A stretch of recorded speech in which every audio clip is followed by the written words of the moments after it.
Hello hi everyone, welcome to V3. నేను మీ Swathi Reddy. Actually నేను early morning cooking start చేస్తూ కాదండి, ఆల్రెడీ స్టార్ట్ చేసేసాను.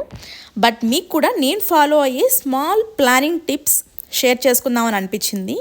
సో దట్ మీకెవరికన్నా యూజ్ అయితే నేను చాలా హ్యాపీ. అందుకనే ఆలస్యం చేయకుండా వెంటనే షూట్ స్టార్ట్ చేసేసాను. ఇది వర్కింగ్ ఉమెన్ అనే కాదండి, నార్మల్ హౌస్ వైఫ్స్కి కూడా planning is important and it saves lot of time and ప్లెజెంట్గా ఉంటుంది మనకి డే అంతా. I strongly believe this.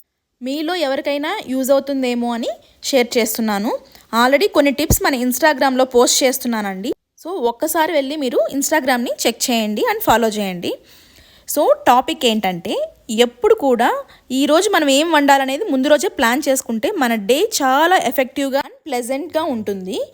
Also మనం ఆ డిష్కి కావాల్సిన main time taking ingredients ready చేసి ముందు రోజే పెట్టుకుంటే వంట ఎంతసేపు పడుతుందండి, చిటికలో అయిపోతుంది, అంతే కదా. నాకైతే ఎర్లీ మార్నింగ్ లేవగానే కిచెన్ ప్లెజెంట్గా ఉండాలి. ఐ మీన్ షింక్లో వెజల్స్ లేకుండా స్టవ్ క్లీన్గా కిచెన్ అంతా శుభ్రంగా ఉండింది అనుకోండి, చాలా ఎనర్జెటిక్గా ఉంటుంది. ఎప్పుడైనా నేను ఓపిక లేకుండా నైట్ వెజల్స్ కడగకుండా పడుకుంటే మాత్రం ఇక నాకు నెక్స్ట్ డే అయితే ఆఫీస్ వర్క్ చేయబుద్ధి కాదు, చాలా చిరాగ్గా ఉంటుంది.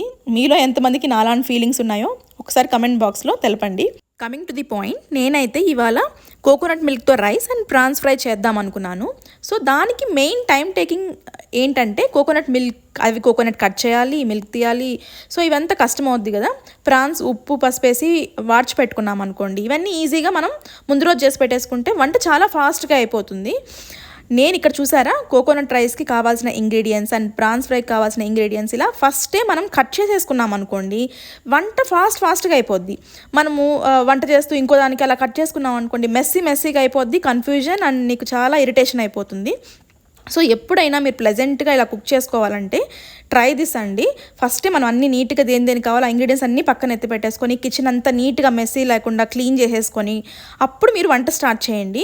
ఫైనల్గా వంట అయిపోగానే స్టవ్ ఒకటి క్లీన్ చేసేసుకొని మీరు ఆఫీస్కి వెళ్ళిపోయారనుకోండి, ఈవినింగ్ రాగానే మీకు ఎక్కువ వర్క్ ఉండదు, చాలా ప్లెజెంట్గా ఉంటుంది అండ్ ఫ్రీగా కూడా ఉండొచ్చు మీరు.